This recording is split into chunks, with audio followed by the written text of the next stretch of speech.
30년 전 학교의 모습을 기억하십니까? 학교 폭력이 학창 시절의 장난처럼 여겨지던 때 정부, 시민, 교육 현장에서도 학교 폭력에 대한 인식은 전무했습니다. 아이들은 싸우면서 크는 거지라는 무책임한 말. 어른들의 무관심 속에 아이들은 더 침묵할 수밖에 없었습니다. 1995년 16살 꿈 많은 대현이는 고등학생이 됐습니다. 그러나 대현이는 꿈도 펼쳐보지 못하고 학교 폭력의 고통 속에서 스스로 목숨을 끊었습니다. 나는 한 아버지로서 한 인간으로서 이 세상에 발을 딛고 살 수가 없었어요. 밥을 먹을 수도 없었고 물을 마실 수도 없었어요. 제2의, 제3의 대현이가 없어야 된다. 이 일을 시작하게 된 근본 출발점이고. 그렇게 김대현 군의 아버지는 세상의 무관심 속에서 학교 폭력으로 고통받는 아이들과 가족을 지켜내기 위해 재단 설립을 결심했습니다. 하지만 그 시작은 쉽지 않았습니다. 학교 폭력이라는 단어를 우리 사회는 부정했습니다. 얼마나 우리 정부가 몽고집이었냐면은 학교폭력예방재단으로 신청을 했거든요. 당연히 학교폭력이니까.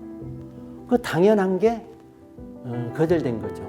청소년 폭력을 바꾸면 허락해 주겠다는 게 불과 창립 선언식 하기 몇 시간 전에, 그러니까 학교폭력예방재단이 청소년 폭력예방재단이 된 거죠.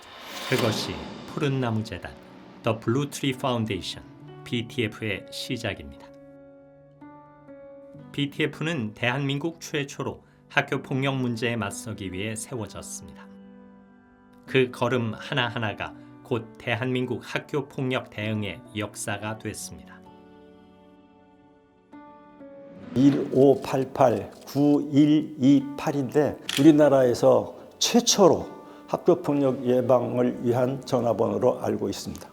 BTF는 설립 첫 해 전국 학교폭력 상담전화 운영을 시작했습니다.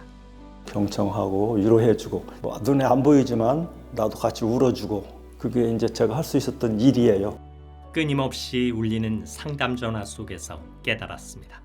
학교폭력은 한 아이의 문제가 아니라 사회 전체의 문제라는 것을. 그래서 BTF는 전국 단위의 실태조사를 결심했습니다. 대한민국 최초 전국 단위의 학교폭력 실태조사였습니다. 이 조사 결과를 보고 저희들이 사실 경악을 금치 못했습니다. 이렇게 엄청난 일이 지금 우리가 모르는 사이에 벌어지고 있는데 우리 사회는 그런 일이 없는 것처럼 이렇게 지금 지나가고 있다는 거예요. 아이들을 보호해야 한다는 BTF의 절박함은 법 제정을 위한 외침으로 이어졌고, 그 뜻을 이루기 위해 정치인과 시민 누구에게든 손을 내밀었습니다. 시민 47만 명의 선, 우리는 그 힘을 안고 국회로 향했습니다.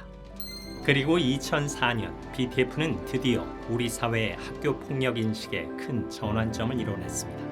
이른바 학폭법의 제정으로 학교 폭력을 사회가 함께 해결해야 할 과제임을 깨달았습니다. 이후에도 BTF는 멈추지 않고 학교 폭력 실태를 살피며 새로운 길을 제안하고 있습니다. BTF와 시민의 관심, 정부의 노력으로 1995년 출발선과 비교했을 때 학교 폭력을 크게 줄일 수 있었습니다. 더 많은 아이들이 웃고 더 많은 청소년이 꿈을 꾸는 미래를 위해 아이들의 안전과 행복을 지키는 비폭력수 BTF가 되겠습니다. 홀로 선 나무, 비폭력 숲을 지나 미래를 심다. BTF